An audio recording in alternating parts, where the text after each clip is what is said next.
Hey everybody, listen up. I got mega huge news. Meat Eater Live is heading back out on the road. That's right. Join me and the crew. Clay Newcomb, Cal, Yanni, Spencer's going to be there. Phil the Engineer's going to be there. Meat Eater Live headed back out. Now, when you get every ticket, okay?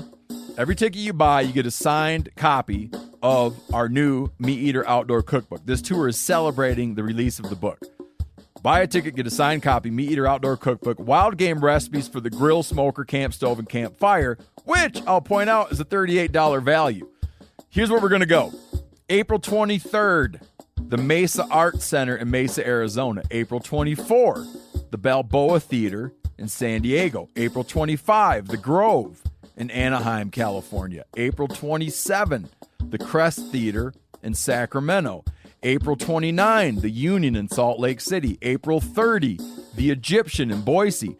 May 1, the Wilma Theater in Missoula. May 2, the Bing Crosby Theater in Spokane, Washington.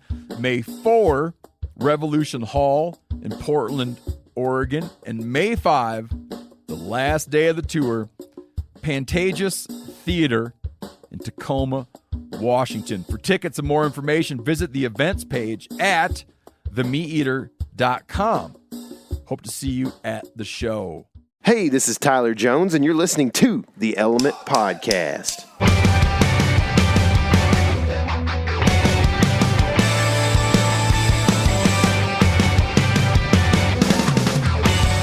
What's happening on my woods, people? We are in the Mouse House tonight, and it doesn't feel like the Mouse House. It's pretty clean over here, at least. And yeah? It's cold outside, and I can tell that because these heaters are working on high, and it's still a little bit chilly on my legs. I had a heater cut off all day. Dude. They all just run all day long. I'll tell you what, real quick before I go to that, I just want to make sure we introduce our guest, Greg Litzinger. You've probably heard his name recently. He's starting to kind of be the in thing, but he's a public land hunter from New Jersey. We're talking to him, and I think his just situation is similar to ours in a lot of ways. He's not hunting many big giant deer. He hunts big wood situations a lot, kind of different situations than I guess a lot of the rest of the country thinks about when they think about hunting deer. So I'm excited to talk to Greg. And anyway, what I was going to say is that it's cold here, but I sent you a screenshot last night because I'm hoping to draw Iowa this year. Like if I don't, I'll probably just quit applying, because it's just been too many years. But if I do, I'm kind of like starting to worry, man, because the screenshot I sent you said like 0 or 1 or something degrees. It's very cold. I mean, and it was supposed to last night was supposed to get down to like a -30 wind chill, which I think we don't even have to say wind chill when you're talking in northern terms. Yeah, right? They just pretty much. They just talk in wind chills. If you go right? north of the Red River, it's just wind chill is the temperature. Apparently.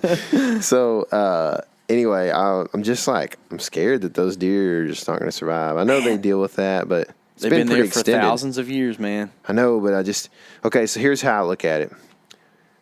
And it's also an extended season of snow and that kind of weather. So, it's not just like a cold snap. I would like to know the statistics on that. Like, how this has got to be one of the worst winters of the North in the past 30 years. Yeah, but wasn't it like mild all through January and then all of a sudden February was just rage? I don't know. I don't know either. Tell us, Northerner friends, it seems like y'all deal with a lot of cold this year. Yeah. So but anyway, my theory here is that bucks with the personality to chase does a lot and just be like, some bucks just don't care as much to chase does and some do. And so the ones that chase does tend to run real hard, get worn down, and in this season have little to eat, lots of snow, very cold temps, and I would think have a bigger chance of dying, right? It makes sense to me, and I've heard that, and so you're like, oh, well, that's just a few bucks or whatever. But the thing is, those bucks with those personalities are going to die. So next year in November, all the like bucks that didn't chase so hard are going to be the ones that are alive, and I need the ones that chase hard to come running by me. You know what I mean? Mm-hmm. I mean, I know everybody's like, oh, to be a pro, you got to hunt in October and kill them before they get crazy. You know, it's like, well, I live 10.5 hours away from that, so I probably won't, may not have as good of a chance in October as I do in November. And I'm not hunting one buck. I'm hunting a good mature buck. Yeah. You know what I mean? Yeah, sure. So if he comes by me and he's whack in the horns, but he's old, he might just get the arrow, He's whack.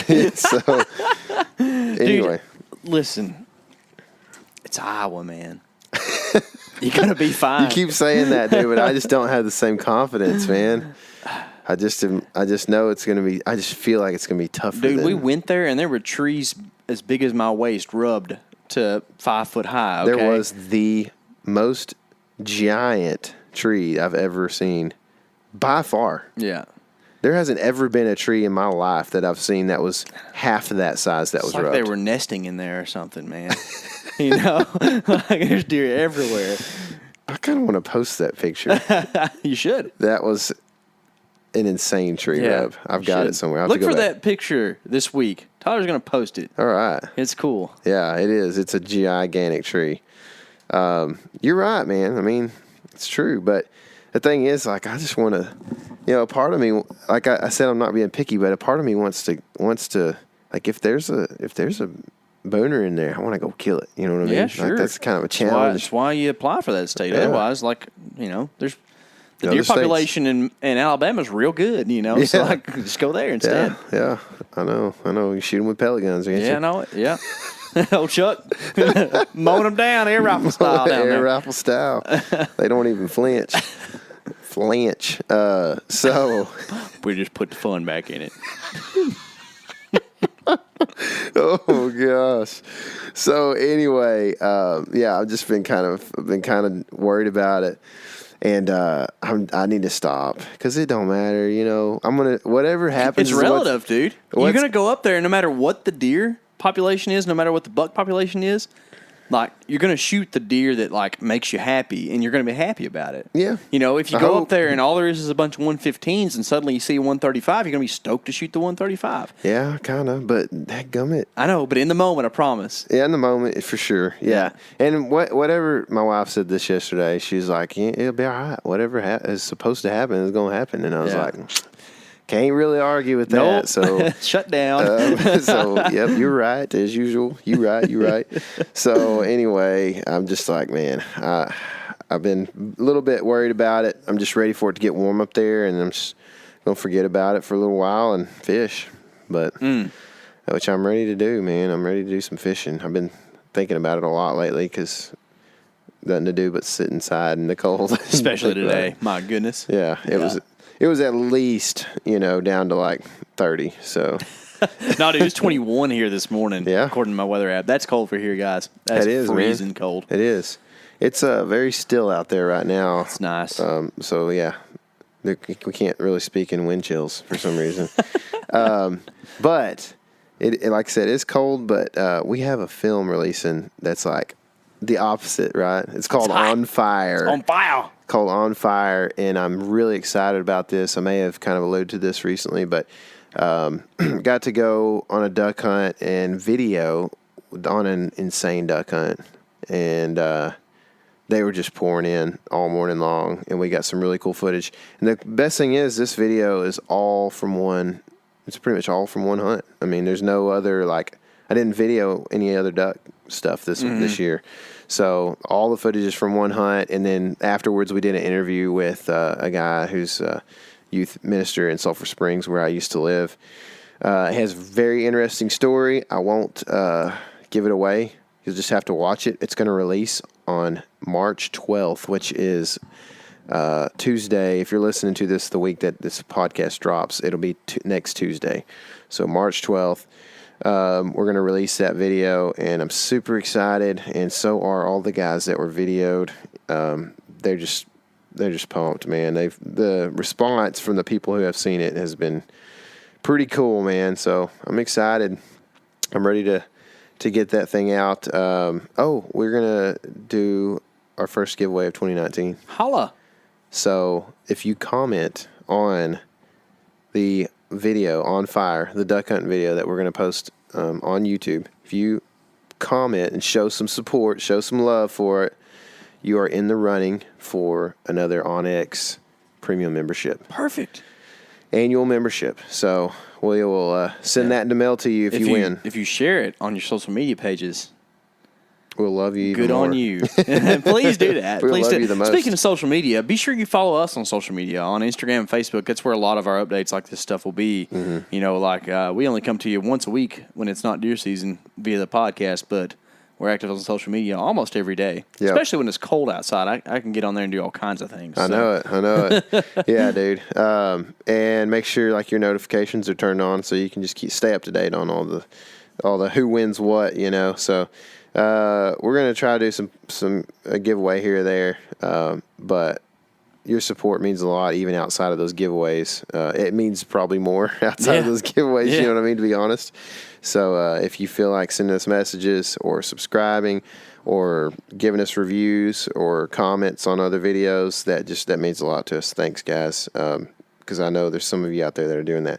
So with all that said, I think we should go to Greg here. I think he's going to have a lot of cool things to say. He's, like a lot of our guests, a pretty normal situation that a lot of guys can relate to, I think. So you cool with that? You got anything else? Nope, that sounds good. All right, let's get him on the phone.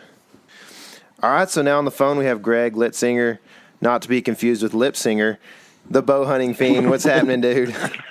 What's going on, guys? You actually got my name right, which is pretty rad. Yeah, dude. You can butcher that last name. Sometimes it's horrible. People say, I'm like, it's really not that difficult. It's really a couple letters. I mean, yeah, it looks just, I mean, if I said it right, that's how it, it just kind of looks like it sounds, I think. Oh, yeah. It's not that hard. Some people butcher it.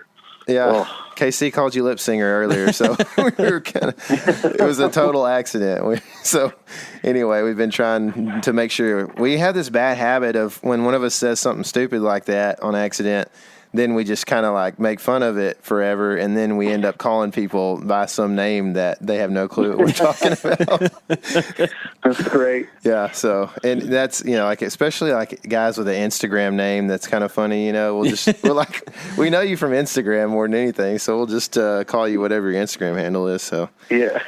It's a bad habit, man. So what's been going on with you, man? Is it cold up there in Jersey? Yeah, I mean, it's hit or miss, it's been just a weird, like, March is strange for us. So it'll be cold, warm, all on the same day, and then it'll snow like 8 inches, and then it's like 90 degrees the next day. It's like the worst. It's the worst weather to try and plan. Like March is probably the worst month to plan anything in New Jersey because you really don't know what you're going to get. Yeah, we're kind of similar here. I think March is, same way. We've had a lot of cold weather the last like 3 weeks and just cloudy and rainy, but. Yeah, once you get into March, man, it's the same way. Like here in Texas, it could be in the 80s, real warm. You want to be bass fishing, and the next thing you know, it's, freezing rain. So, yeah, it's terrible. So, anyway, so you've been hunting public land there in your home state for some time now. To me, you kind of seem to enjoy the challenge. It looks like just watching your videos and that kind of thing. But I want to hear from you. Like, why do you hunt public so much? That's what I grew up. That's what all we had. Like my dad was a worker. He worked for DuPont, shift worker. So we just fished and hunted on public because we were a family of 6. We didn't have much spare. My dad, he didn't make that type of money to have a lease or become part of a club or something. So we just hunted wherever. Some pieces of private here and there, but usually just all public because, I mean, I can look back now, and I'm glad we had the struggles that we did when we started out because it kind of set the foundation for what I am now, hunting-wise. Mm-hmm. But we bounce around a lot. Hunt the big woods, we hunt the marsh. You go into the pine barrens, sandy soil. So I was pretty fortunate to have my dad being, almost nomadic in a way when it comes to hunting. We rarely hunted the same spot or the same tree more than 2 times a season. Yeah. And that's pretty much stuck with me, like. What's the point? So why is that? Like, I know personally, like I have several spots, on public, but like, I I kind of almost feel like sometimes that it's an odds game. It's like when you live in a kind of low density deer area like we do, it's kind of like, well, if I only sit here once, you know, it may not happen for me, but I think if I sit here 3 or 4 times, it would happen for me. Why do you bounce around so much? These deer that, you know, we hunt, you know, I was talking about this the other day with some people. Like, we live in a very populated state, so people, they misunderstand, I think, the term pressure. Like my deer I hunt, they're born in high pressure areas. They don't know anything else, so they pick up on humans real fast. Mm-hmm. So if the human's coming into, you know, the same trail, you're hunting the same stand, same ladder stand, or you're hanging on, or you're using a climber, those deer know what that human's doing. So if you're constantly moving, you know, you're trying to keep the odds stacked in your favor, because deer are smart. You know, they're constantly evolving. You know, the whole predator-prey relationship. They're always on high alert. Like, they don't want to get killed, so they don't just walk around, you know, stupid-like for the most part, especially older deer. You know, anybody's hunting long enough, you know that old buck will step out, and you think it's going to happen, all of a sudden he just vanishes because, you know, sixth sense, thermals, or what else, I don't know. Mm-hmm. But it just keeps the deer guessing. And for me, I also like change. Like, I couldn't hunt, even if I had a 500-acre farm, I would get bored of it because I need constant stimulation. Like, my brain is on overdrive all the time with everything I do. So I need different challenges, like mountains, marsh, big woods, and that just keeps it fresh with me. And that probably has a lot to do with skill, you know, my upbringing, bouncing around a lot. Sure. Yeah, I understand, man. So I told you a few weeks ago, I thought we had a lot in common. I think that, you know, there's just certain commonalities. You probably don't know a whole lot about where we hunt, and we don't know a ton about where you hunt, but I've seen your videos. We have kind of some big woods type of thing going on. Can you kind of explain to the listener what it's like to hunt deer in public in Jersey with a bow? You know, what kind of expectations do you have when you enter the woods? Expectations are high. Reality, not so much. It's, you know, I'm a big believer in, you know, the hard work aspect of it. I've never really had it come easy for me. Every deer has been a challenge, like even does. But these deer are just, get back on track here. Say, you know, if I hunt the big woods around me, there's a lot of baiting. Like, New Jersey legalized baiting about a decade ago, and it really changed how hunting, you know, gets done in Jersey, because a lot of people bait. So the deer evolved; they've grown to that. But it's heavily pressured. A good percentage of people bait, and a good percentage of people are, you know, call them road hunters. They're going to go, you know, 100 to 300 yards from their trucks. Or you get the guys who like, I went 500 yards from my truck. I'm like, oh, that's cool. Like, I go like a half a mile in some parts. But it's just a lot of people hunt. Not many dedicated hunters by me. Bow hunters, I should say. There's a good amount of gun hunters, but bow hunting is, you know, it's gotten a little more and more popular, I guess, now that we got crossbows. But most guys that you said are road hunters. They're going a couple 100 yards, and they're going to hunt the same few stands. And they're going to, you know, hunt same parcel, park the same place.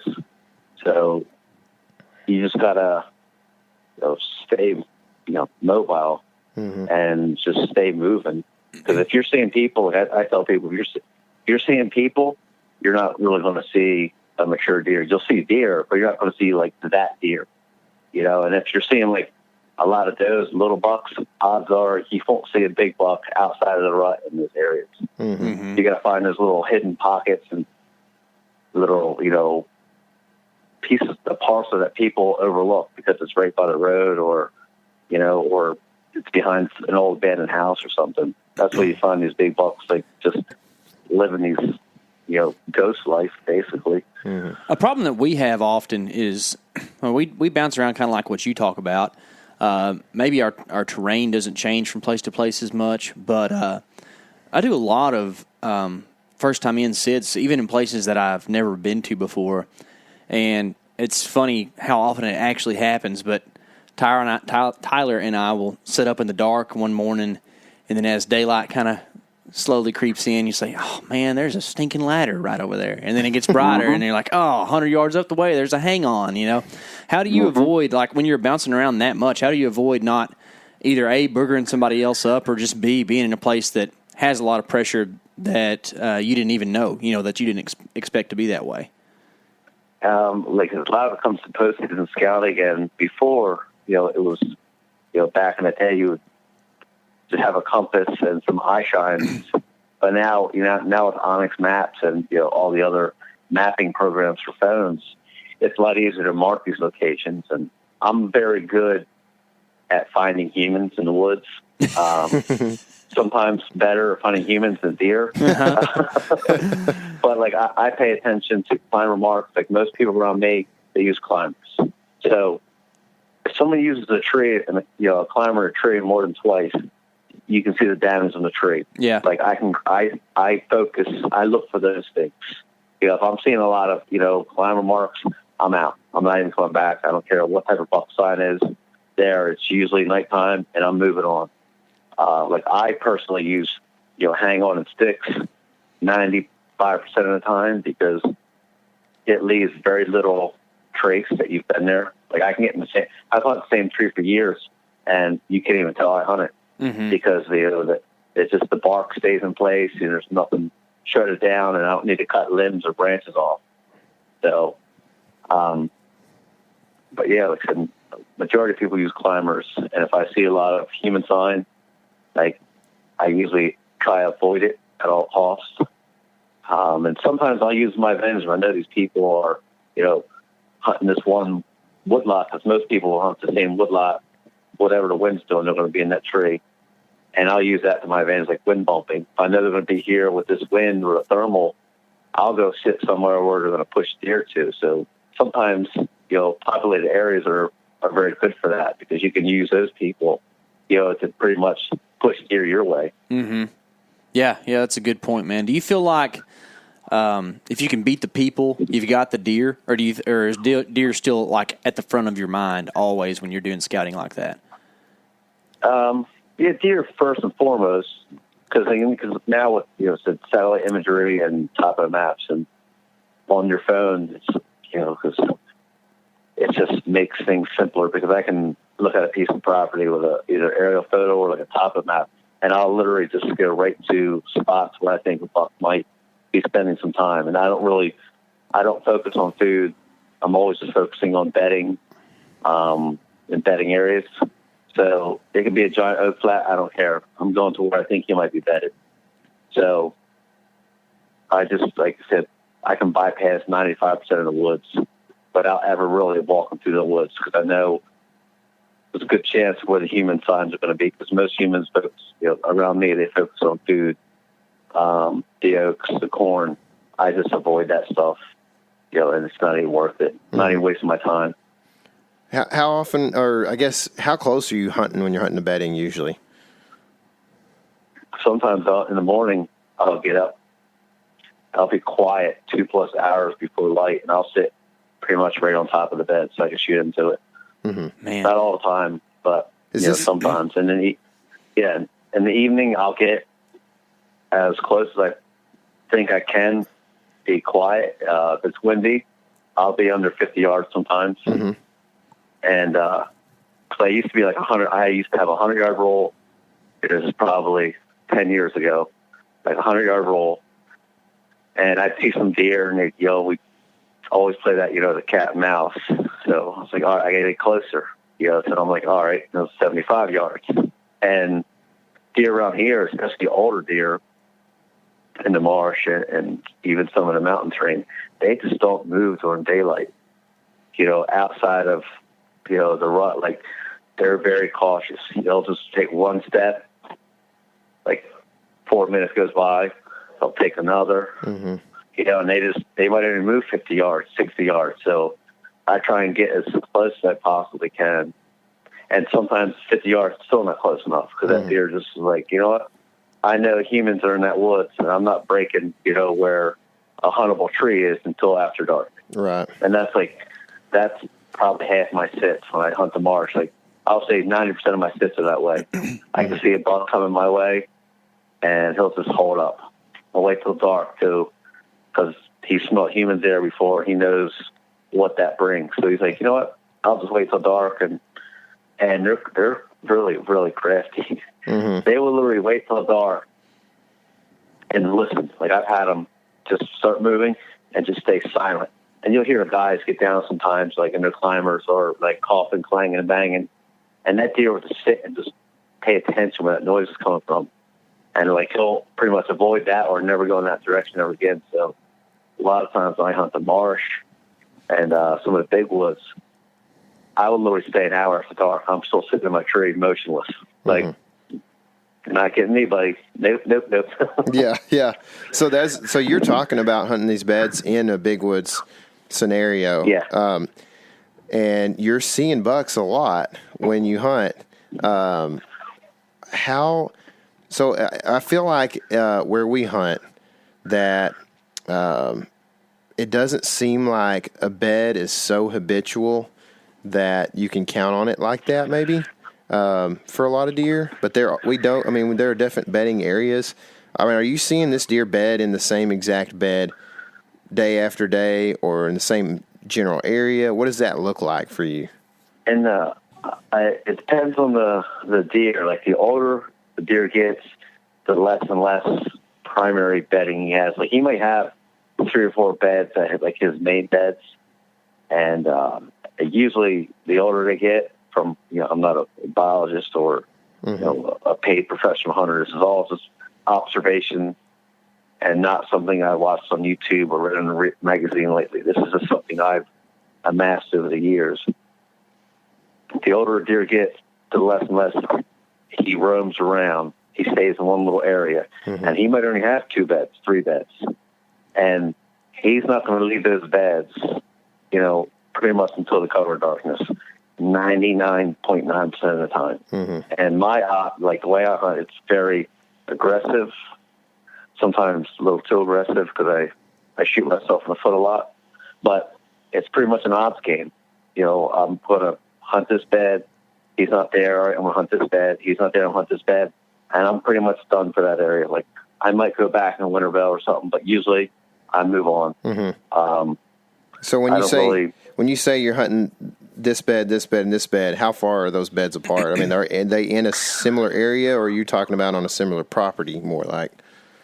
Yeah, like a similar property, Gotcha. like say like a marsh would be, a 10,000 acre marsh, section of marsh. And there's really only like 3 islands that can, would hold a good, a good buck, a little high spot. So I'll get as close as I can, to the spots. And sometimes you get lucky, but usually you don't. It's really, and like here in Jersey, there's not many huge 140, 50, 60-inch deer running around. You might have one on 20,000 acres of land. So the odds of actually seeing one is low, but actually killing one's even lower. But the more aggressive I get, the better I think I have an opportunity at shooting one. Yeah. You were talking a lot about bedding there, and that's always something that's really intriguing. And it's kind of a hot topic nowadays in whitetail hunting. Yes. And, like Tyler said, around here we kind of have a hard time finding specific beds. A lot of times it's more bedding areas. But that marsh terrain that you talked about is really intriguing to me. I think we don't hunt it very much, but we could go and find it if we could figure out how to kill deer there. So when you talk about those buck beds in the marsh, what do those look like, and how do you find them and hunt them? Like I hunt more salt marsh because I'm pretty much like right on Delaware Bay, Delaware River, as pretty much the furthest island or high ground from the mainland. If you look at it like a Google Earth or on OnX or something, you look at the satellite photo and you say you have your mainland makes like an L shape, and then there's like little remote islands. Well, that buck is going to be in the furthest islands away from where humans are going to come. Mm. And usually, because by me, I know a lot of duck hunters always see big deer. Yeah. Because duck hunters are coming up by boat. Mm-hmm. Mm-hmm. Well, that's not, it's not common. It's not, they don't see it all, those deer don't see it all the time. So these duck hunters, I hear, my buddies are good, I use them for intel a lot. And they'll tell them when they see, where they see a big buck at. And some of these islands are, a mile plus from the mainland. It's almost impossible to hunt. Wow. Because you can't get out there, because the tide and, you're in these little mud flats. But you get out there, you have to ride the tide in and ride the tide out. Man. And they just, they're just, they don't want to die. Their survival is numero uno. Like, food, you've been hunting long enough. Deer will literally eat sticks, eat grass, eat dirt. They don't need acorns. They need acorns, they'll stuff their face at night. Yeah, Mm-hmm. yeah, sure. So in that scenario, are you better off? Like, this is kind of counterintuitive, and tell me if I'm way off here, but are you almost better off looking for a very high pressured place? That way you can target those bucks that are for sure avoiding human pressure? Yeah, that would be the smart thing to do, but I'm not a smart man. I have this thing. It's just self-inflicted. Like, I purposely go in the highest pressure areas I can find. That's why I don't kill a deer, every year, because I want to kill the deer that nobody can kill. Mm-hmm. Like, that's like the goals I set every year. Like, I know that place is getting pounded, during bow season. I want to go in there. Like, I want to do the impossible. And it's not for everybody. Mm-hmm. But I'm very stubborn. And it's really good when you drag a mature deer out, and people are like at the parking lot and you're pulling your deer out, and you just see the look on people's faces, like, this guy just did this, and it's like, yes, I did. Yes, I did.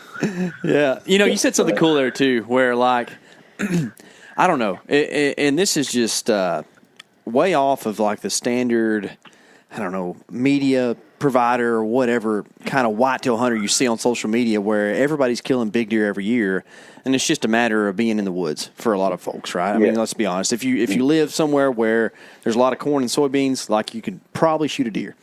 But and it's kind of something, and it sounds like you've got a good grasp, your mind around it well, but, like, it's kind of tough when you live in a place that's not that stereotypical whitetail country, and you have to deal with the fact that I mean, let's go ahead and say probably won't shoot a big buck this year, living where you live, and I'm kind of like you, in that I've passed some deer on public land that I probably shouldn't have in the past, and now I've kind of come full circle where I'm really just ready to start killing some deer. And this year, even I kind of didn't make moves that I probably should have just to kill a good buck, but I had good bucks in mind, and then by the end of the year I shot a spike buck just to have something to eat, and it kind of took some flack over the thing, but until you've been in the shoes that we've been in, like, you don't understand it, right? But, like, how do you kind of mentally prepare yourself with the idea that, like, I'm okay with not killing a deer? That's and that's and I think that's what comes from my upbringing. Like, when I started doing this almost 30 years ago, 28 years doing this, where deer were, like, we didn't see many deer. Like, if you go out and see a deer, you're like, holy shit, I seen a deer. And actually kill one, it was like, holy shit, I actually killed one. It was like, I was kind of born into that, where you really had to work for your deer. It didn't come easy. Like, my first season, I might have got a shot at one deer. Like, we were hunting up along this road, and my dad was like, all right, put your stand this way. These deer are going to come this way. Of course, they came from the opposite way, and I couldn't even, like, I seen them, like, and I just couldn't get a shot off, and that was pretty much my only shot opportunity. And the following year, that summer, me and my buddy Rick, my lifelong hunting partner there, we scouted this place in Pennsville where right by where he lived, the Pennsville Dump, and we got trees picked out, and I ended up killing, a deer on my birthday. First deer I ever killed was a buck on my birthday. Nice. When I was 15. Yeah. And we scouted that woods. We had to, because even back then, the old, you hear the popular phrase now is a running gun mobile hunter is, well, I was doing that, when I was 14. So, because people would literally steal your stand. So your stand always came in and out with you.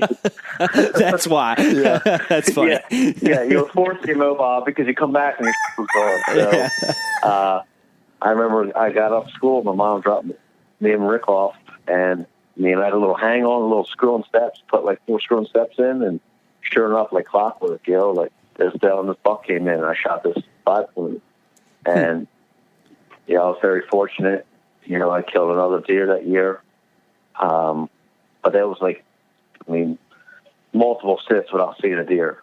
Like, for me, not seeing a deer for a week or two is normal. Yeah. And I tell people, if you're seeing does in September, odds are you're not seeing a buck. If you're seeing a lot of does beginning of October, odds are you're not going to see a mature buck. So I purposely, if I'm seeing does, I'm not going to see a buck. So I go to where I think a buck is going to be. So not seeing deer, for weeks on end, months on end, it's just something that I've, had, 20, a quarter of a century dealing with. Right. So it's a lot easier to deal with as you get older. Is it frustrating? Absolutely. It can wear you down, but you have to stick to the plan because it's going to fold. The plan's going to unfold eventually, but you got to stick with it. Don't take shortcuts. Don't try and force the situation. Just let things kind of happen organically. If things aren't working out for you, make some moves, but I don't get too drastic because then I start making mistakes. Mm-hmm. And I get, put myself in either a dangerous situation by, trying to sit in trees or do something stupid, mm-hmm. that I shouldn't be doing. Yeah, makes sense. So, you're talking about like early season seeing does. You don't feel like you're going to see a buck. That's, is that because a buck is going to bed outside of a doe family area somewhere else and he's not going to move far enough during daylight? Is that what you're saying? I guess essentially it's not necessarily that, because you would think of a place where you're seeing a lot of deer as being, okay, well, there's no human sign in here either because the deer would pick it out, but I guess you just have to kind of work the fringes of those, or do you see the bucks? Are you seeing the bucks bedding early season way away from does? I mean, how does that work? Well, they just hold up. I mean, like I said, there's older deer. You'll see a lot of people mistake. They'll shoot a 2.5 and they'll think it's like 4 or 5. And you look at it, you're like, that's not a 4-year-old deer or a 5-year-old deer. Like, it's a big 2.5. Yeah. Mm-hmm. And a 2.5 is a solid deer. They're smarter, but they're not them. You start targeting them 4-year-old deer, and sometimes, like in Jersey, we don't spots I hunt. We don't have genetics. Like, I've killed a 4-year-old deer. It's 115 inches, 4.5-year-old. So it's like, except that 140s. I don't really chase this deer. I try and chase an age structure versus an inch, versus the inches, because I can find age. Inches, it's all genetics. I don't care what type of food plot you got or minerals. If the deer's not meant to have 180 inches antler, he's not going to have it. Mm-hmm. But there's older bucks. They'll hold up. They might slip up every now and again, but it's so rare that for me, I'd rather not waste my time. They said hunting for a 0.5% chance that I might see a buck, especially like hunting the field edge. You got a 500-acre bean field or clover field or something that the state planted. Well, the odds of you sitting on the trail that big mature buck's going to come in daylight and expose himself in that field, I've never experienced it. Mm-hmm. If I'm sitting in one of those spots, he comes out for like a second, 300 yards away, pokes his tail, looks around and goes, oh, I'm going back in the woods till dark. And then you're like, Yeah, thanks, buddy. Thanks for haunting my dreams. Yeah, that's right, man. So are you using trail cameras to locate these beds, or is it mostly just post-season scouting? Post-season scouting, Yeah. not to, it sounds kind of, sounds like a douche when I say it, but I've never used a trail camera to kill deer. Yeah. I use them, but they're more of like an intel gatherer. Like I'll have a camera out, it'll be out like all year. I'll pull it and I'll look at intel and try and decide, if I'm getting deer at a certain time of the year, I'm like, all right, if I'm getting them here, at 6 p.m., that means he might be coming off this bed, at 5 p.m. or something. I don't like time stamping deer with a trail camera or like cell cameras or anything. I think it just kind of takes some of that mystery out and like, I'm gonna say cheating, but we got Google Earth, we got satellite photos, GPS. I mean, how easy do you really? How much more advantage do we really need? Yeah, I hear you. So you're not using trail cameras to kind of backtrack them too much at all, really? Then? No, yeah. I mean, like I had 3 cameras stolen this year. So that's another reason I don't like cameras. Yeah, I hear you on that. Thieves. It makes me angry, and I want to do stuff that I probably shouldn't do. So I try and keep my trail camera used to a minimum, so I don't get angry too bad. People who don't deal with that don't understand the rage, because it's not that you we all worked hard for the money that it takes to buy that camera. We all understand now that $40 trail cameras don't do the job, and you got to have something a little bit better than that to actually have decent intel. And then on top of that, it's the fact that you lost that intel. You let this camera soak for 2 months, bought the expensive batteries, walked a mile to go back in there and get it, and lo and behold, the camera or even just the SD card is gone, and you just want to tear the forest down. Like when I was, I'll just tell bits and pieces of the story about my late teens, early 20s. Like I had a stand. I was living in the right outside of Lang City and hunting the pine barrens, and I had 2 tree stands stolen because I'm like, they're in a pine tree. I'm like 30 feet up, whatever. Somebody stole them and put them in the same property, because I know my stands. So I went and got a chainsaw and just cut down any tree that had a tree stand in it. I'm like, they're all going down. And I just mowed half the forest down, and I was like, I thought it would make me feel better, but it made me even more angry because I'm like, I can't believe I just did that. It's like, now I'm even more angry I did this. And it's like, oh. Oh, man, that's funny. No, I've never taken that drastic of a move, but, I did get a chainsaw for my birthday this year, so it's on the table now, man. Don't jack with our trail cameras. Where my cameras were stolen, I left a note near parking lot. And usually if I put 3 cameras out, because where I put the cameras out, I seen a possible booner. I was 15 yards from a booner this year on the ground in the snow, rain, sleet, and I put some cameras out, and I'm like, I'm going to find this deer. And all 3 of those cameras are gone. So somebody else seen that deer and stole my cameras. Yeah. And usually when I put 3 cameras out, I'll put a camera on the parking lot with a trail coming in, because they literally cut trees down that were, 12 inches in diameter. So they had, some type, it wasn't a chainsaw, but it was an electric saw. And I had a cable lock, and my cameras are, 15 feet up in the air. So they literally cut the trees down and then cut the cable lock off the tree and didn't leave the cable lock behind. So this was not their first time stealing trail cameras. Yeah, they're seasoned professionals. Yeah. Man. Yeah, so I left a little note on the thing, some choice words, hexing them for eternity and anyone they know for eternity.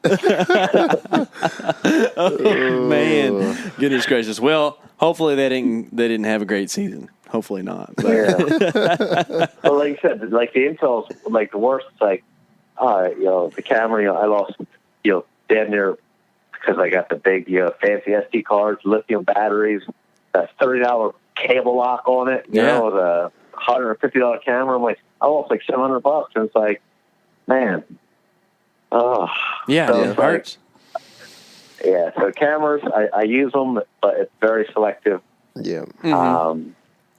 So, And when you're determining, you know, like the direction of movement of deer, because it sounds like you hunt in a place kind of like us, a lot of public lands this way, where you have an idea what the deer are going to do, but deer can kind of come from anywhere, almost, you know. And I think I actually watched a YouTube video of yours where you were hunting kind of up in the mountains, and you were kind of talking about hunting in elevation of sorts, like where that's kind of like the elevation the bucks tend to run, and you had a really good idea of what direction the deer were coming from and that kind of thing. So can you kind of help us maybe understand how to determine the direction of travel, especially since you're talking about not using cameras? So how are you determining that?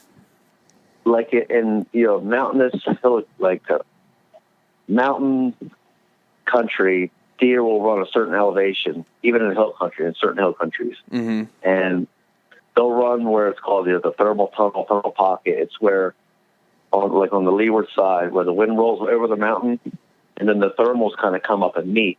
So that deer has pretty well covered.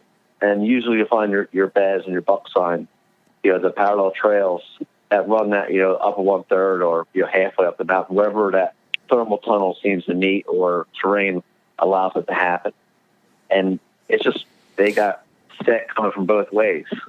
So, I mean, deer will go straight up and down a mountain like a billy goat, but for the most part, big old buck, they're lazy, they're smart, you know, they conserve their energy. So they're going to be moving, you know, from point A to point B. You know, he's not, you know, an older deer's not going to be like, hey, I'm going to just take a little stroll down the mountain. He's out of his bed, you know, and the food say it's off to his right. You know he's going to the right, and vice versa. You know, the section of woods I hunt, it's oaks. So it's really, you know, kind of a gamble. That's why in the morning I hunt where I can shoot into the bed, because he might be coming left, he might be coming from the right. So I like to stay relatively close, and it's a high risk, high reward. Usually high risk versus reward, but the reward makes up for it when it does happen. Yeah. Because if you say you're 60 yards away from the bed and he comes in from the left and you're set up from the right, well, you're going to have to watch that deer bed down, and now you're stuck in that tree all day. Mm-hmm. Because if you get down, you're blowing that deer out. So you're like, well, all right. So I've kind of adapted my tactics to, in the morning time, to pretty much shoot into the bed. So if he comes from the left, I can shoot him. Comes from the right, I can shoot him. You know, or, you know, throw something, get him up out of his bed, or whatever it might be. You know, I've thrown, you know, sodas at deer and had them, you know, jump up out of bed so I can shoot them.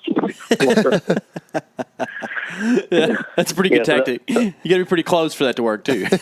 Yeah, because, you know, I first time I ever did it, I was sitting on this ridge, and it's just, every time I sat there, these deer would come and bed on this point, and it was dark. I'm like, I got to get down and go to work.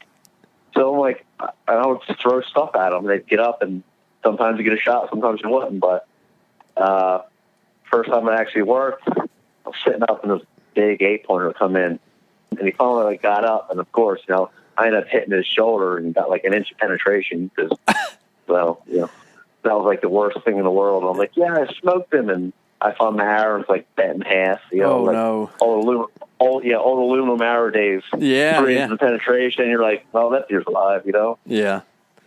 Yeah. But yeah, when you hunt beds long enough, especially in terrain, you kind of know where they're going. And if you're like 100 yards away, you're really kind of limiting an opportunity at a deer. And sometimes you guess wrong. You know, the bed's, all right, I'm going to come in on the right side of the bed, and deer comes in from the left and leaves from the left. Mm-hmm. But you're like, well, all right, obviously the food's that way. So like, all right, well, maybe tomorrow I'll kind of swing around the other side, and the next day, you know, or next time you hunt it, he comes in from the right, leaves from the right, and you're like, all right, well, you know, it's more like an educated guess, like a feeling, like a gut instinct. You look at it, and you're like, all right, if I was a deer, I'd go this way, and you kind of set up in that. there's really no scientific method or anything in the mountains. Yeah. Anyway, in the marsh, it's kind of different because food's here. He's bedded, out in the marsh. He needs to get on the mainland, so it's a lot easier to decipher where he could go. Mm-hmm. Is it a consistent pattern that those deer are traveling the leeward side of the mountain? For the most part, yeah. You got, first of all, you're out of the wind. And come November in the mountains, it gets cold. And if you're on the windward side, you're freeze to death. They got good insulation, but if you're on the, getting pelted with the wind like us, you won't get out of the wind. As soon as you get out of the wind, you warm up. You're like, oh, man, it's good. Would you want to sleep, to work in the wind, or you're putting a roof on the house? Do you want to be on the side with the wind? No, that's what I do for a living, man. Anytime it's windy, stay off the roof. It's bad. Yes, yeah. Yeah. So the leeward side just gives them protection from the wind, and like I said, with the thermals coming up from the valley floor and the wind rolling over the top, and it's you can find almost any mountain range that's got a good amount of vert. You'll have a little thermal action happening. Yeah, sure. Yeah, and I guess I can't really relate to that on whitetails, but elk hunt usually every fall, and you kind of rely on the same kind of thing. But it's whenever you have a drastic change of temperature from the night to the day, you know how it gets with winds and they just go crazy. And it seems like that's on slightly broken ridges and stuff like that. So have you noticed like a trend, or maybe it's not like that there's more deer here or there, but it's just they're more easily killable on, say a very consistent ridge that's just a straight line, with not too many secondary ridges coming off, or there's less beds from 300 yards to 0 on the end of a ridge, or is there anything like that we need to kind of be thinking about? Well, I mean, I like steep, narrow ridges. I find in the mountains I get the most consistent wind on a narrow ridge that's got some good vert on both sides. Mm-hmm. Yeah, because you can kind of almost, if the wind's blowing from the south, you can kind of hunt the one side. When it's blowing from the north, you can hunt the other. It's when, like I said, when you get them little finger ridges that comes off, you just get that wind swirls. It's like, oh, it's northwest. Well, it hits that ridge or hits that patch of pines. Next thing you know, that wind goes up and it catches the other wind, and it's got like a little, tornado effect. And then you're like, how do you even hunt that? And a lot of times that's where those bucks will bed, because they're kind of protected. Mm-hmm. And I like finding those spots because they're tough to figure out. Like, I got some spots in the mountains. I'm still, 15 years later, trying to figure it out. Yeah. The wind's just like, sooner or later this is going to happen. But, the more steep it is, the more narrow it is, the more you can be. I find the wind and the thermals is a lot more consistent. Mm-hmm. And that's why you'll see, like, down low, all the buck sign, elk sign, buck sign down low, it's everywhere. Mm-hmm. Because in the evening, the thermals is getting pulled down, and that wind's kind of swirling down in these little draws. So that buck's coming down that ridge, to the last hour light or so. He's got the wind at his back, the thermals are dropping, you can see, and things swirling around. And he's very well protected because he catches any whiff of anything, he's going to stop and sit there till dark. Mm-hmm. The same with elk. You've been elk hunting before, so that's the same thing. You're like, oh, here comes the bull, and I was elk hunting in Montana, and we had a bull coming in, and the thermals just shifted on my buddy. Like, we just couldn't get down the mountain fast enough, and that elk got below him and caught his scent, and away he went. And it's like, oh, dude, so close. You're like inches away from getting a shot, but just like the whitetails, yeah, sure, more misses than success. So when we're talking about thermals, there's a thermal switch in the afternoon and evening, right? And that's kind of like pretty basic idea of thermals. But how do you set up for that as a whitetail hunter? Are you waiting to set up until the thermal switch, or are you just setting up high to where your wind might be blowing over deer, or how does that work for you? As me, I've never had much luck waiting for the switch. Like some guys will say, hunt the switch. Yeah. I hunted I tried hunting the thermal switch for like 5 years. All right, I'm not going to go up high until, like 8 o'clock in the morning after the thermals, heats up the valley floor and goes up.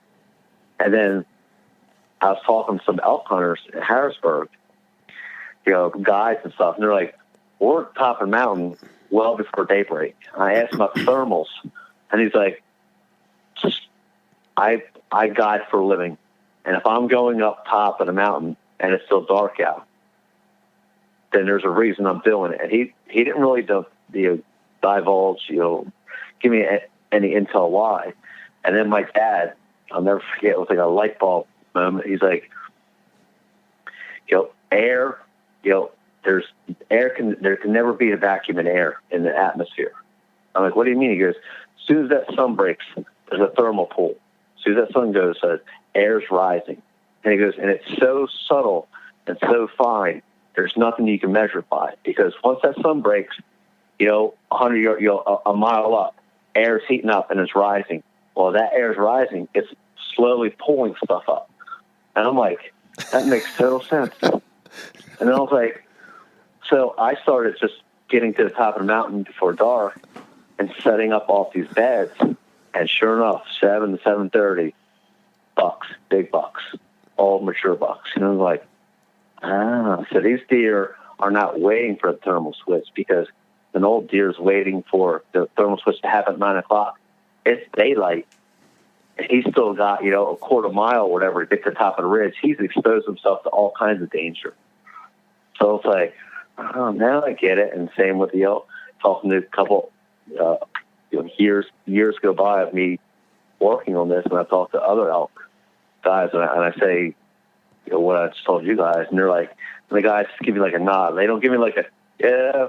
They just give me like a, mm-hmm. You know what you're talking about? I'm like, all right. Nice. Yeah. Especially for bow hunters. It's not like a rifle. You have that extended range, 300 yards. You can make, you can be wrong and still be right. Well, bow hunters, like, you got to be right. Yeah. Mm-hmm. And when you're right, you can be kind of right, and then there's right, and sometimes you just got to adjust the tactics. And I know guys that'll hunt the thermal switch and have success with it. But for me, it was just frustrating because I didn't see a thing. I went 3 years hunting the mountains in North Jersey without seeing a deer hunting the thermal switch. Not a doe, nothing. Like 0 deer, like 3 or 4 days of hunting in a row. Nothing. It's like, all right, so this thermal thing is not, the switch thing's not for me. And then once I started, hunting in the morning, up high, started seeing bucks. Yeah. I'm like, all right. And that just works for me, Yeah, so, sure. Yeah, it's good. That's good stuff. Yeah, in the evening, I'm the worst evening hunter on the planet on any terrain. I've only killed maybe 3 bucks my entire life. 1 mature buck in the evening. I'm a morning guy. Yeah. Nice. So when it comes to evenings, I'll see them, but seeing and killing is a totally separate, different game you're playing there. I'll see my biggest deer in the evening, but like I said, they haul up 50 yards out and wait till dark, and you're like, great, awesome, thanks. So do you feel like you always or typically have to go a long ways in to have a good shot at a mature buck? No. That's we're talking with my buddy from Western PA last weekend about this. You need to find where they are not disturbed.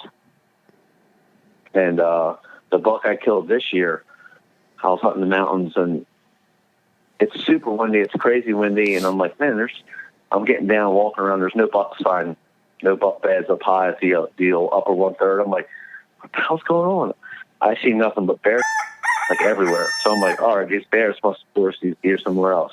So I walked down this ridge, like almost by the road, and I found an old Eastern aluminum arrow and a thunderhead. I'm looking at the arrow, and I'm just kind of walking, and I stumble upon this flat, and I'm kicking this 8-pointer up, and I shot him and killed him up out of his bed. But these deer were literally bedded where they can see the road, and nobody probably bothered them. All kinds of rubs, all kinds of scrapes. So sometimes it's not the best advantage, like scent or vision wise. It's where nobody does. Mm-hmm. And I think that's the key. Like sometimes it's deep, yes.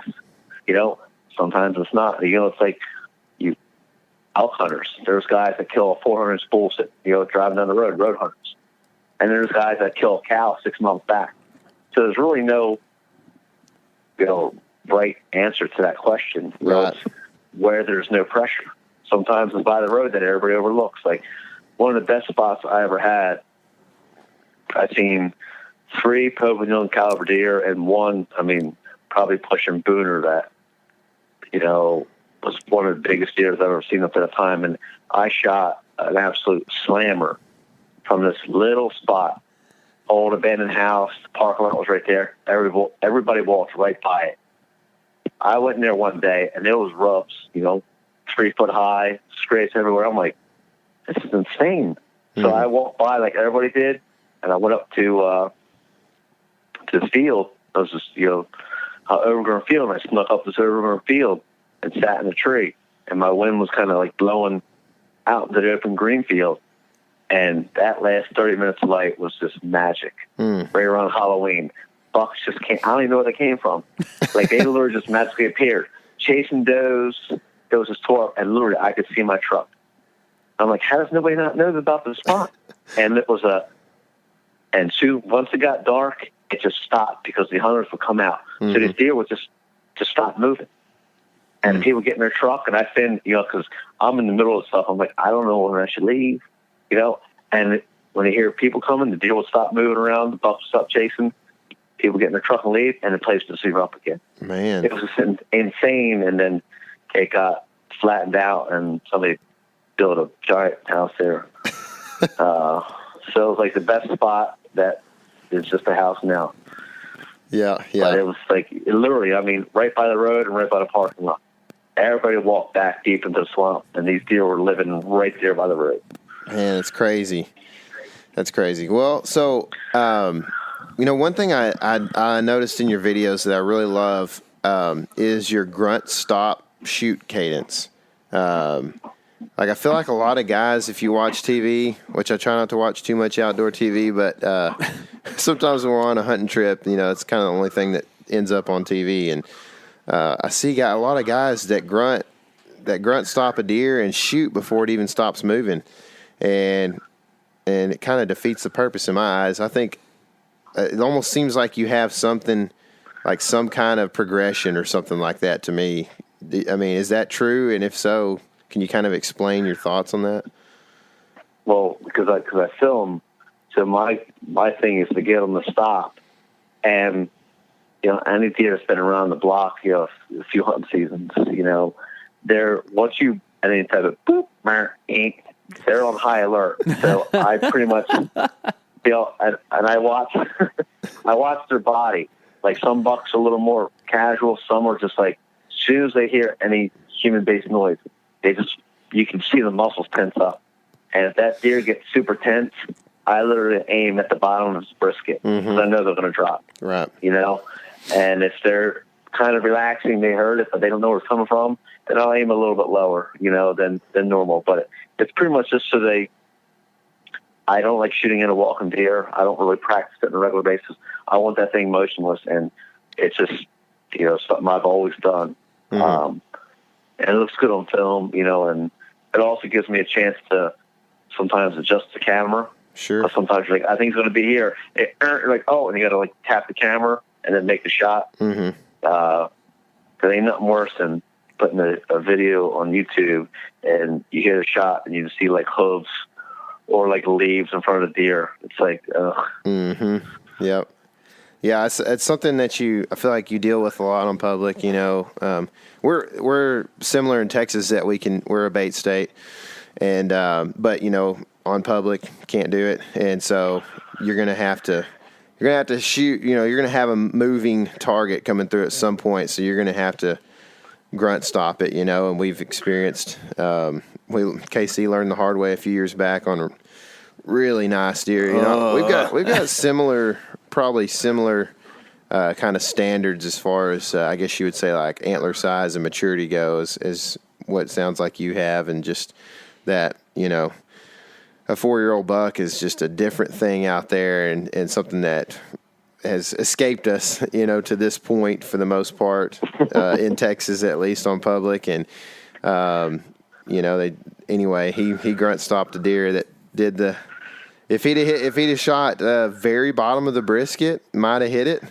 Oh, he hit it technically. He took hair off its back, But he was shooting low on it, and it still just ducked under. Big buck, man. And so probably mid 130s, 10 point. So it was just a sad deal. Yeah, and I can stress that. Like my biggest deer, like antler wise, not the oldest, but I shot him at 42 yards. It's on my YouTube channel. He was at like 42 yards. I thought he was like 38, and I was shooting relatively fast well at the time, like 280 feet per second. Mm-hmm. So I'm like, all right, he's right there. And I stopped him, and I'm like leaning out my stand and I shoot. He actually drops belly to the ground and rolls to the left because he's I'm shooting him on his right side. Mm-hmm. And when he rolls, my broadhead actually slices his belly open with guts, and I get a liver, and the guts are hanging out, and that's pretty much how I find him. He literally dropped and rolled pretty much into the arrow. And I'm like, holy crap. I mean, like he did me a favor, because if he would have stood there, I would have shot right underneath him. Yeah, right. It's wild, man. They're just amped up sometimes. Yeah, belly to the ground, instantaneous. Yeah, and just roll belly to the ground and the roll, which is weird. Yeah. I wish I would have had better footage of it, but I've actually when we found him, because it was literally like it just sliced his whole belly, and somehow he rolled so hard it sliced him. And then the arrow went inside of him and got liver because he was like kind of quartered away. Mm-hmm. It was just such a weird entry and exit. And you're like, my exit was, high, mid chest cavity, but my entrance was on his belly. Right. Huh. Right. And, I was, 25 feet. He was 42 yards. And you're like, man, that's just so weird. Yeah, dude. That's crazy, man. I mean, it's just, I don't know. I feel like that grunt stop can definitely put them. So in my experience, my dad hunts a feeder and has for a long time, and he has just he's watched most of his deer fall within sight, and so it's nice to be able to shoot at a deer that's eaten and calm, but on public you just don't have that luxury, So, man. No, God, sorry. Oh, no problem. I was just going to say, man, it's something that I think about a lot, and like I said, I like your grunt stop shoot cadence that kind of has that pause in it, and I like that you're looking at the deer's body language to try to tell you where you need to aim in relation. And that just comes from years, because we've all, I've lost a lot of deer. By rushing shots and trying to force things that weren't there. And I've had, some instances where buck comes in, cause I shoot a hinge or spike release. Mm-hmm. So if I'm not completely relaxed, the release won't go off. I've stopped bucks and I'm pulling on this thing, but I didn't set the shot up correctly, and the shot didn't go off, and the buck just walks, and I'm just and I got let down. It's that's one reason I enjoy shooting a spike. And also, grunt stopping it, it forces me to slow the situation down so I don't rush it. Right. I'd rather not shoot that deer than make a bad shot on him. Sure. So, and sometimes a doe this year, a winter bow, she was so amped up at 20 yards. The wind's kind of shifty, and she got 25. I'm like, man, every little twig, she's jerking her head back and forth. I'm like, she's not even worth shooting at. Yeah. Odds are, Yeah. She's going to hear a noise. She's going to drop, duck, dip, dive, whatever you want to, I'm like, it's not worth it. Yeah. I'm not starving. I don't need to do that. I got to work tomorrow morning. I got kids at home. I got to put to bed. So it's that's right. And that just, I think, comes with the old saying, with age comes wisdom, I guess. Sure. Yeah. Make enough bad shots on deer, you start making some changes, because ain't nothing worse than losing any deer. Yeah. A doe or a buck. That is literally just a gut wrench feeling. Mm-hmm. And I get sick. I've been fortunate the last 5 years. already lost one deer in the last 5 years, so I'm pretty pumped about that. Yeah. So do you call much on public? No. Yeah. I use calls and like deer look up and like and just go the other way, or they just start running.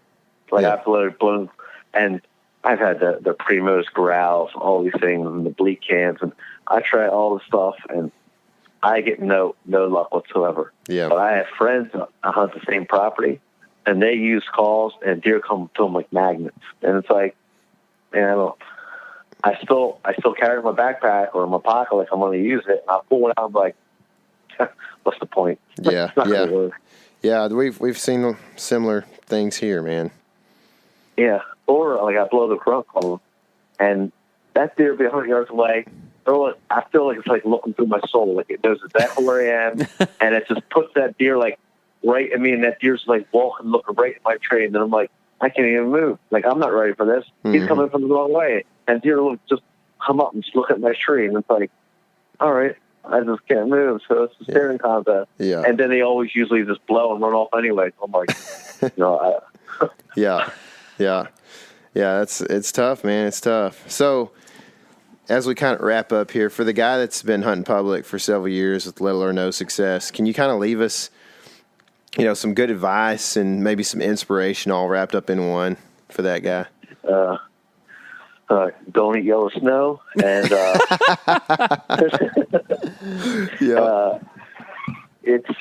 for me, it's a time thing. Like you don't expect if you're transitioning in the public or you're just kind of starting out, like it's going to require work and lots of it to be consistent. Like you might get lucky and shoot a nice deer, but that's probably going to happen once in your life. So if you want to be like a public land hunter and really dive in, focus on bedding. Like I always tell, my little hashtag I always use, fuck beds matter. Because literally a mature deer will eat sticks to survive.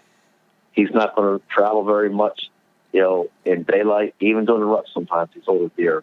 Because they know where the does are at night, and you can find them at night. You don't need to run around, wasting all his energy.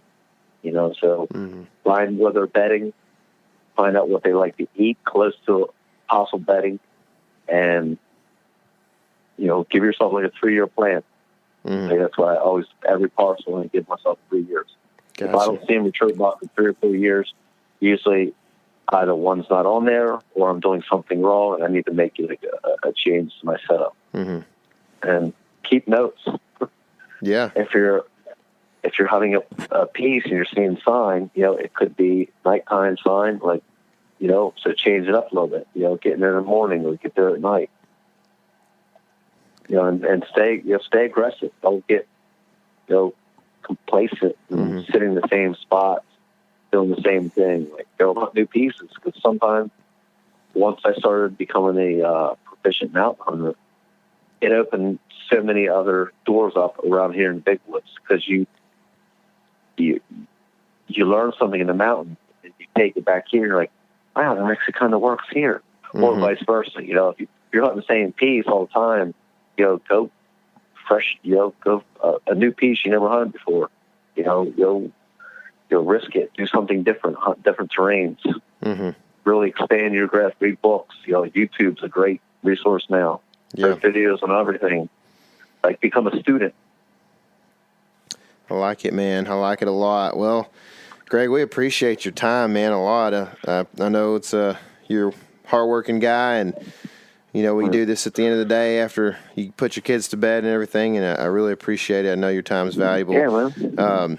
Where can a guy see more of what happens in your deer hunting world, man? Yeah, Instagram, Bowhunting Fiend. I got some YouTube videos up, Bowhunting Fiend. I got a couple things in the works.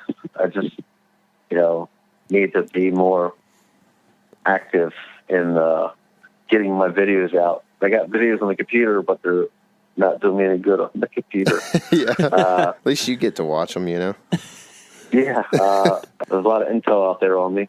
Cool. So seek and you shall find. Yeah, dude. We'll link to some of that stuff here in the notes. So if you're listening, check that out here at the bottom. Greg, I appreciate it a lot, man, and hope to see more from you in the near future, man. Yeah, sounds good, man. All right. We'll see Thanks, you. Greg. Bye.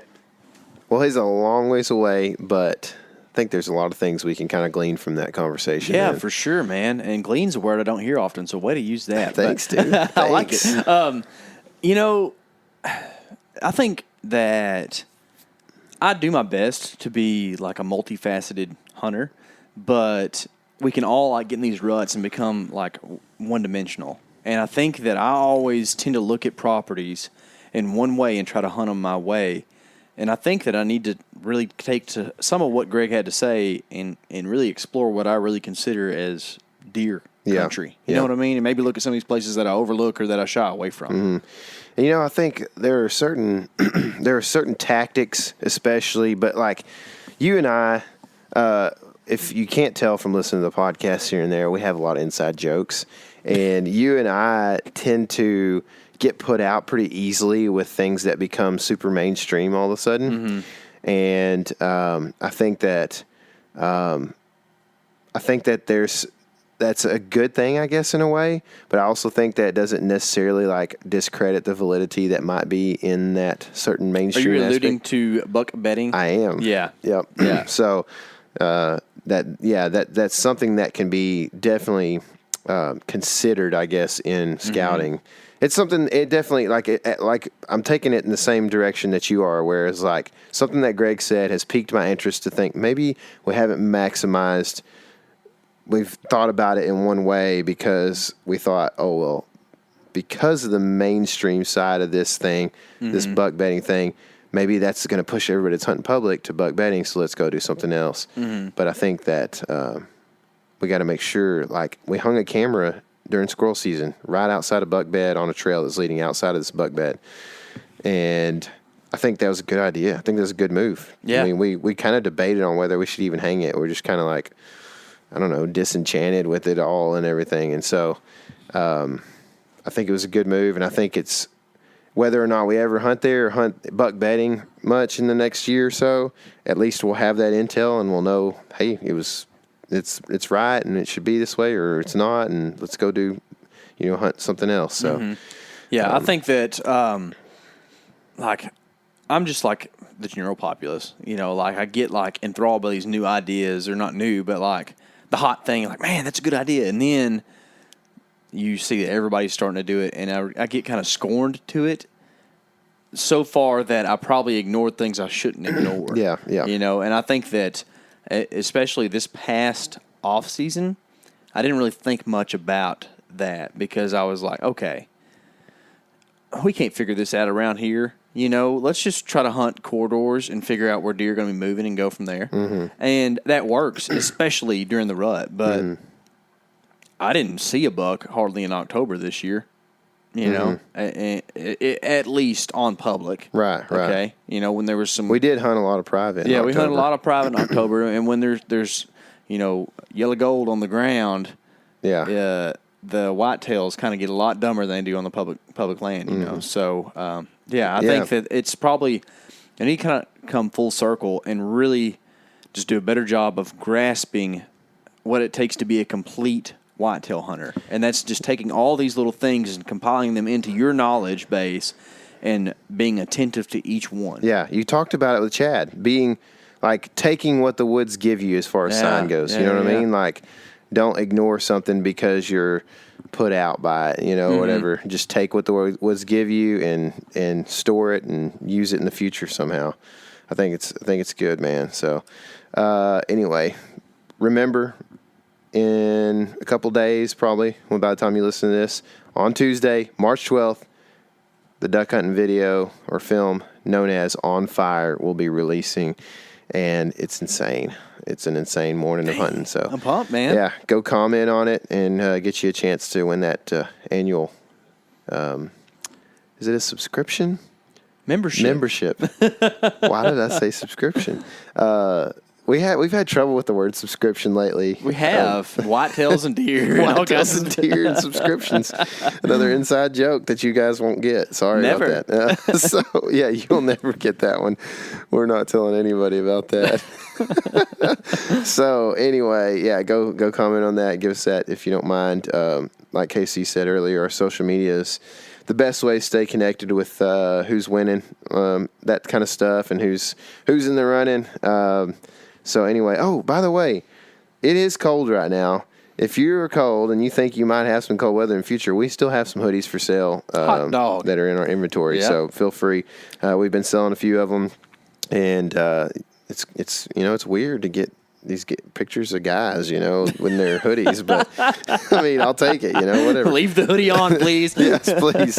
But we do have T-shirts if summertime's coming at you pretty quick. So they're in the shop. We will have hats for sale soon. They are currently being put together. So I'll let you know when those are up. Feel free to go get them. They're on the website, theelementwild.com. Mm-hmm. Yeah, theelementwild.com. So anyway, I'm sure we'll link to that somewhere in the show notes. It's pretty easy to find us though if we don't. So anyway, God bless, stay warm, and remember, this is your element. Living it.